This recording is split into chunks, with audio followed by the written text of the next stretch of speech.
के सांसद चंद्रशेखर आजाद एक दवा एक दाम नीति लागू करने की मांग कर रहे हैं, क्यों आखिर? हम SIR पे भी अपना विरोध दर्ज करा रहे हैं। आज पार्लियामेंट में जो क्वेश्चन आवर था उसमें दूसरे नंबर पे स्वास्थ्य से जुड़ा हुआ सवाल था। मैं उस पर सप्लीमेंट्री करके इस सवाल को अंदर पूछता, लेकिन हाउस अर्जेंट हुआ तो मैं सड़क पे बाहर इन गलियों में सवाल को उठा रहा हूँ, क्योंकि आम जनता का सवाल है। मेरी मांग है एक दवा दाम पॉलिसी लागू। आप ये समझिए, भारत में दवाई कंपनियों को फायदा पहुंचाने के लिए एक कंपनी जिस दवाई की जो है कीमत 5 रुपए रखती है, दूसरी उसकी कीमत जो है 10 रुपए रखती है, तीसरी 40 रुपए रखती है। हर कंपनी अलग अलग एक ही कोई 100 रुपए रखती है, कोई 200 रुपए रखती है। जो दवा कैंसर जैसी बीमारी की जो दवा है जो 100-200 रुपए की कोई कंपनी देती है, वही 1000-2000 रुपए की मिलती है। ये एक बहुत बड़ा फ्रॉड है। मैं चंद्रशेखर आजाद, मैं लोकसभा का सांसद हूँ।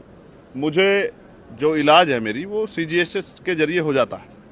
सेंट्रल की जो स्कीम है मेरे पास उसका कार्ड है, लेकिन क्या आम आदमी को इस इलाज का फायदा मिल पा रहा है?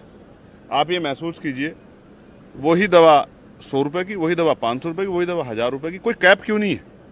ऐसा क्यों हो रहा है? भारत में वर्तमान की सरकार वन नेशन वन इलेक्शन की बात करती है, एक देश एक झंडे की बात करती है, एक देश एक संविधान की बात करती है, तो एक देश में दवाओं के दाम एक क्यों नहीं है? कोई ऐसी कैप क्यों नहीं की? मैं ये नहीं कह रहा कि दवा कंपनी को मुनाफा ना दो, बिल्कुल दो, उनका भी अधिकार बैठता, लेकिन मुनाफे के नाम पे 200% दवाइयों के दाम बढ़ा के। लेकिन ऐसा क्यों हो रहा है? ये आज से नहीं तो बहुत पहले से है। अब इसका जवाब तो सरकार को देना है। मैं तो सरकार से सवाल कर रहा हूं कि ऐसा क्यों है, क्योंकि मैं तो महसूस कर रहा हूं, जिस भी डॉक्टर के पास आ जाओगे, सरकारी और प्राइवेट, वो एक दवाई लिख देगा और वो सरकारी हॉस्पिटल वाले तो बाहर से लिख देंगे, मेडिकल से जाके लीजिए, उसके दाम आसमान छू रहे हैं। वही दवा दूसरी उसी साल्ट की दवा जो है दूसरी कंपनी के आपको उससे आधे से भी आधे दाम में मिल जाएगी।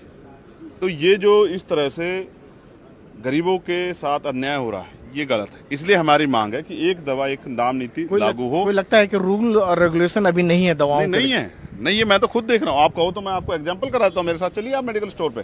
इसका सबसे ज्यादा नुकसान किसको होता है? गरीबों को, अमीरों को भी, सभी को होता है। जेब तो सबकी कटती है। ये मेरा विषय नहीं है।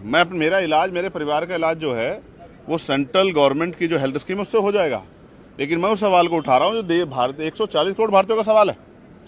आप ये समझिए, एक दवा एक दाम पॉलिसी लागू होनी चाहिए और हर गली में जन औषधि केंद्र सरकार को खोलना चाहिए। सरकार किसके लिए? जनता के लिए ना, जनता के हितों के लिए। तो बीमारियों से लोगों की जान जा रही है। आपको पता है, मेरे यहाँ लोकसभा क्षेत्र में डायलिसिस पे था एक बच्चा, लाइट चली गई और जनरेटर में तेल नहीं था, उसकी जान चली गई। आज सुबह मैंने अखबार में ये घटना पढ़ी, वो बलिया की है। क्यों? लोगों की जिंदगी मायने नहीं रखती है क्या? तो आपको लगता है कि सरकार, नेताओं की जिंदगी मायने रखती है, अधिकारियों की जिंदगी मायने रखती है, तो क्या जनता की जिंदगी मायने रखती है? हर एक आदमी कीमती है अपने परिवार के लिए। आपको लगता है कि सरकार को प्राथमिकता के साथ इस पर अमल करना चाहिए जो आप लेके आए, एक दवा एक दाम? अगर मेरी मांग गलत हो तो सरकार मुझे बता दे, और अगर मेरी मांग हो तो सरकार को सबसे पहले, क्योंकि बहुमत में, इसको बिल लाके लागू करना चाहिए।